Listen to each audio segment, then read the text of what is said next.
Hi all எல்லாருக்குமே வந்து brownies வந்து எப்படி ப்ரெசென்டபிளாக பண்ணுறது, அதே மாதிரி வந்து நல்ல காஸ்ட் வச்சு எப்படி சேல் பண்ணணும்னு கேட்குறீங்க. கண்டிப்பாக உங்களுக்கு வந்து பாக்ஸ் வந்து நீட்டாக இருக்கணுங்க. ஸோ இது சிங்கிள் பீஸ் பாக்ஸஸ் நம்மக்கிட்ட என்னென்ன அவைலபிளோ அதை தான் காமிச்சிருக்கேன். ஸோ வித் டிரான்ஸ்பரண்ட் லிட்டோடு இருக்கும். ஸோ ஃபோட்டோஸ் வந்து ரொம்பவே முக்கியம் நீங்கள் நீட்டாக வச்சு ப்ரெசென்ட் பண்ணி எடுக்கிறதுக்கு. ஏன்னா காஸ்ட்டுக்கு ஏற்ற மாதிரி வந்துட்டு நம்ம ப்ரெசென்டிங்கும் பண்ணால் தான் அது வந்து சேல் பண்ண முடியும். ஸோ இதில் வந்து 2 கேவிட்டி வித் டிரான்ஸ்பரண்ட் லிட்டும் இருக்குது, சிங்கிள் பீசஸும் இருக்குது, plain white and floral theme எல்லாமே வந்துட்டு அவைலபிளுங்க. சிங்கிள் பீஸ் இந்த மாதிரி க்ளோஸ்ட் லிட்டும் வந்துட்டு இருக்குங்க, எல் ஷேப் விண்டோல வரும்.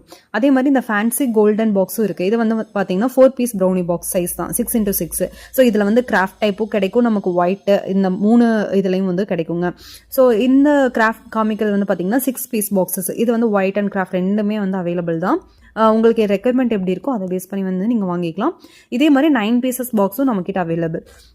உங்களுக்கு என்னென்ன பாக்ஸஸ் வேணுமோ அதை வந்து இண்டிவிஜுவலாக வந்துட்டு எனக்கு கவுண்ட் வந்துட்டு ஷேர் பண்ணிங்க அப்படின்னா உங்களுக்கு ஹோல் ப்ரைஸ் வந்துட்டு எப்படி இருக்குது அப்படிங்கிறது எல்லாமே வந்து இண்டிவிஜுவலாக ஷேர் பண்ணிடுவோங்க.